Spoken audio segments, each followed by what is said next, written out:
Oi, turma do livro Francisco de Assis, João Nunes Maia, o Espírito Miramês, no capítulo 17, o Papa e Francisco.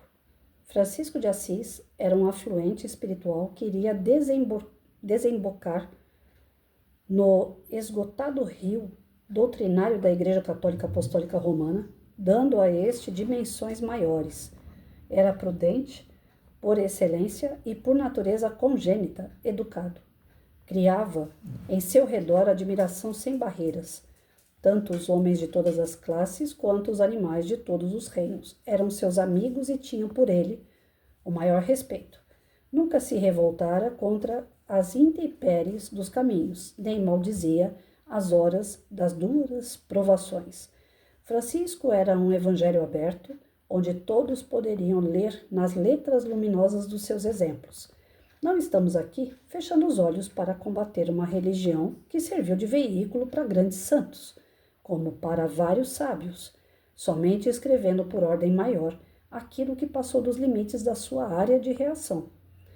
Ela, a Igreja Católica Apostólica Romana, é assistida por inúmeras falanges de anjos, cujo senso é altamente iluminado. Entretanto, tem a parte que compete aos homens em sua direção, e esses por vezes afrouxam a vigilância que, não obstante, é corrigida pelo alto comando no mundo espiritual. Temos de lembrar os benefícios que essa religião trouxe ao mundo inteiro. Ela, de certa forma, resguardou o Evangelho, envolvendo nos panos da letra, não por incompetência dos seus prelados, mas devido à sua ignorância humana.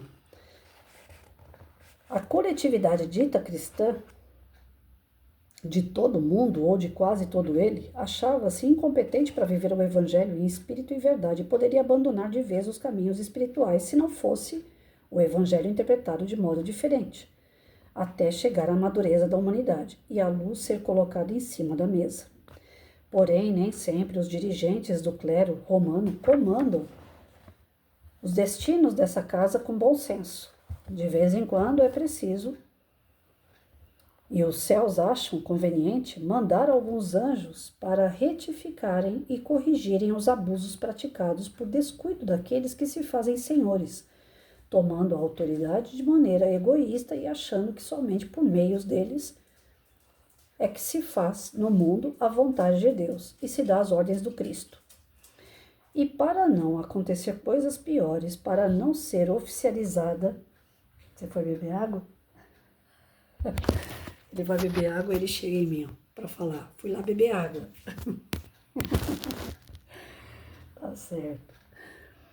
E para não acontecer coisas piores, para não ser oficializada a religião em todo o mundo e fechadas as portas da democracia espiritual, tolhendo os direitos dos homens, o próprio Jesus, por vontade de Deus, que serve de canal divino, enviou Lutero, com os seus coadjuvantes em todo o mundo, para organizar a reforma no sentido de enfraquecer os poderes de Roma e dar liberdade às consciências, deixando livre escolha às linhas religiosas. E o livro sagrado deveria ser libertado da escravidão, como também as interpretações que a ele eram dadas. Quando as duas correntes religiosas tomaram consciência que não se deveriam unir para não abafar outros princípios espiritualistas, surgiu a doutrina dos espíritos como sendo o consolador prometido entre as duas poderosas correntes de princípios oriundas da mesma fonte.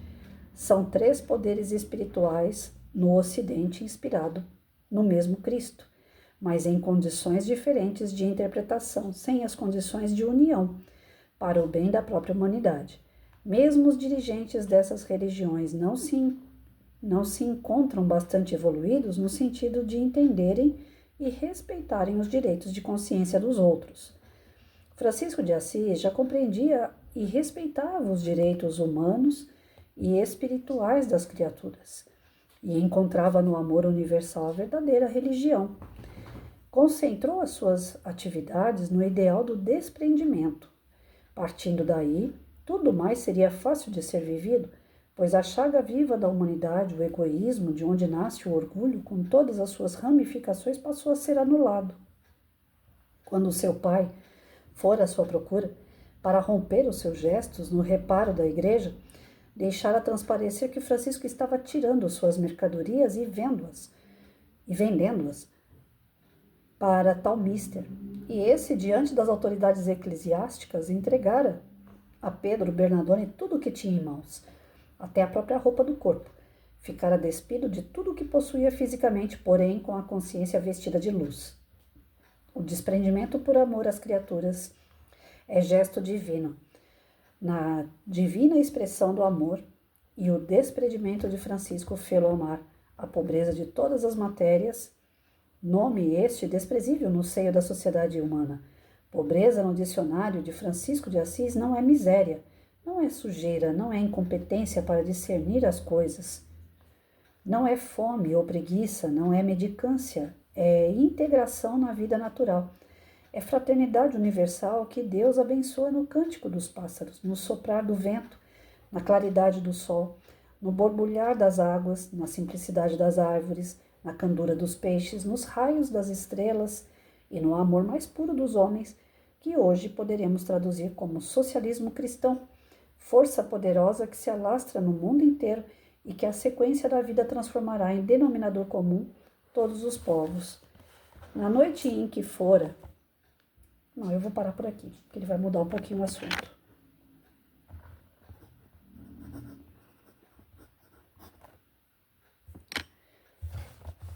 Aqui ele coloca que de tempos em tempos o mundo precisa de uma mexida, né? De uma transformação, até mesmo pela nossa progressão espiritual.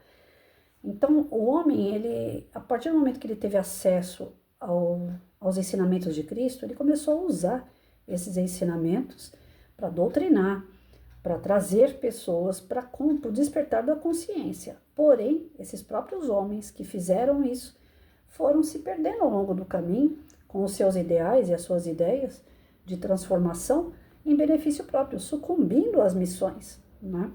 Então, nós tivemos aí a Igreja Católica, nós tivemos aí as marcas de transformações através do Lutero, nós tivemos a doutrina espírita. De tempos em tempos, vêm pessoas e não modificam o Evangelho, apenas traduzem ele, interpretam ele de uma forma diferente, trazendo as pessoas para o seu despertar individual como que eu falo? Despertar individual e espiritual dentro desse processo de evolução do planeta, né? Então, o planeta está evoluindo, as pessoas também precisam acompanhar essa evolução. E como? Através dos ensinamentos do Cristo. Os ensinamentos do Cristo são feitos hoje por homens. Esses homens estão atrasados moralmente, então muitos deles sucumbem e acabam não dando, né, a total relevância das palavras como realmente elas são. Começam a extraviar essas interpretações ao seu benefício próprio, como aconteceu com a Igreja Católica. Sucumbiram a tal ponto de que a riqueza, o orgulho, o egoísmo fez parte, né, a vaidade fez parte desse papado, desses cleros, né, que estavam dentro dessa religião. Quando Martim Lutero fez a sua reforma, a primeira ideia do Lutero era acabar com essa história do dinheiro dentro da igreja.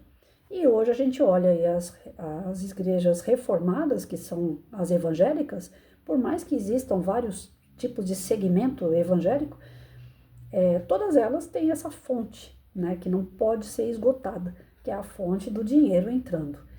E muitos, né, infelizmente, não estou dizendo todos, mas muitos, a gente vê o pastor enriquecendo com o carro do ano ali na porta da igreja, enquanto o seu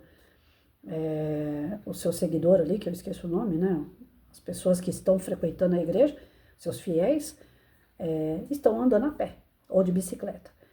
Então a gente vê uma clara, né, não tem muito o que falar a respeito, porque eu posso me complicar, mas a gente vê as evidências ainda de corrupção, de, como eu falei, né, de vaidade, de transgressão. E não é que exista uma religião perfeita, porque dentro da doutrina espírita está cheio de espírita abrindo portas que também ele quer se beneficiar através dessa porta. Centros espíritas que fazem tratamentos alternativos, começa gratuito, depois, se puder dar alguma coisa, o que você der vai ser bem-vindo. Caia fora. Quando vocês verem dinheiro envolvido em religião, não é o que Cristo pregou. Cristo não saiu pedindo dinheiro para ninguém. Cristo não exigiu mensalidade de ninguém. Cristo não... A minha ex-sogra, a mãe do meu falecido marido, ela ficou proibida de frequentar a igreja por um bom tempo porque ela não tinha dinheiro para pagar o carnê. Tem um carnê a igreja dela. E ela não pagou o carnê, estava atrasada, não podia entrar na igreja. Tem igreja que você trai a sua esposa ou você não está dando conta no teu serviço, você não para em servir. A igreja não deixa você frequentar. Ué, é para socorrer ou é para excluir? Então, assim, quando você vê algumas coisas que não pertencem ao que Cristo faria, infelizmente aquela igreja já sucumbiu. Porque a igreja não é feita por Jesus, a igreja é feita por homens. Seja ela, eu falo igreja, né? Religião. Ela não é feita por Jesus, ela é feita por homens. Então, certamente vai haver falhas e a gente tem que procurar que menos falha.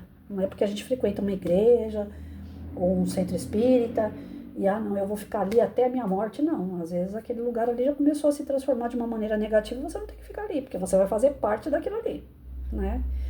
Quando você não tem consciência, quando você não tem o despertar, beleza, mas se você sabe que tá tendo coisa errada e mesmo assim você frequenta, eu escuto muitas pessoas falando assim, eu vou em tal igreja, eles pedem dinheiro, mas eu não tô nem aí pro que eles pedem, eu vou por conta de Deus.